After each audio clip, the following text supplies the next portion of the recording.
derniers mois et ces dernières semaines un État palestinien. Nous devons le faire pour les Palestiniens, mais nous devons le faire pour nous-mêmes. Monsieur l'ambassadeur a raison. Si on n'avait pas laissé si longtemps cet arrêt dans la gorge du monde, nous ne serions pas aujourd'hui dans cette situation au Proche et au Moyen-Orient. Le début des problèmes provient de la non-reconnaissance des droits, du droit international, décidé à maintes reprises dans une multitude de résolutions à l'Organisation des Nations Unies. Il faut maintenant que tous les chefs d'État et de gouvernement en tirent toutes les leçons et qu'il ne suffira pas demain de continuer à emmener des avions bombarder cette zone tant qu'on ne rétablira pas la justice et le droit pour tous ces peuples, à commencer par le peuple palestinien. Nous serons dans cette situation. Par conséquent, les intérêts de la jeunesse européenne, de la jeunesse française et de la jeunesse palestinienne ont partie liée. Les intérêts du peuple palestinien et des peuples européens ont partie liée. Il n'y a pas de solution avec la force en permanence. La solution, c'est la justice. La paix, c'est se mettre autour d'une table de négociation. Et on me dira peut-être, c'est difficile. Oui, c'est difficile.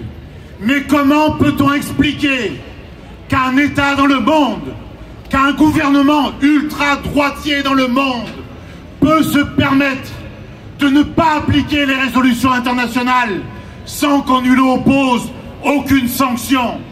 Par conséquent, il faut emmener le gouvernement israélien à la raison et l'Union européenne, comme la France, en ont les moyens. Comme nous l'avons fait pour l'Afrique du Sud, pour libérer le peuple sud-africain de l'apartheid, eh bien, il faut entamer un processus où on arrête de livrer des armes à Israël, où on arrête de faire le commerce et on applique ce que vient de dire les jeunes de Perpignan tout à l'heure, un boycott de tous les produits d'Israël issus des colonies et plus largement, si cela est nécessaire. On arrête de fournir des armes par milliards au gouvernement israélien pour massacrer les Palestiniens comme ils l'ont fait cet été. On réclame la levée du blocus de Gaza et on réclame qu'on démolisse ce hideux mur d'apartheid en même temps qu'on demande de casser le mur du silence en France dans les médias. Car la justice et le droit est du côté de la Palestine. Pas de moyens pour agir, mais il existe un traité d'association entre l'Union européenne et Israël. Dans ce traité d'association, il y a un article, qui est l'article 2, qui dit que dès lors que l'État d'Israël ne respecte pas les droits démocratiques et la justice, ce traité est suspendu. Eh bien, nous réclamons une nouvelle fois que tant qu'on ne reconnaît pas les droits du peuple palestinien à avoir son État et de vivre en liberté, en souveraineté économique, politique, sociale, alimentaire et culturelle, eh bien que cet accord d'association soit immédiatement stoppé.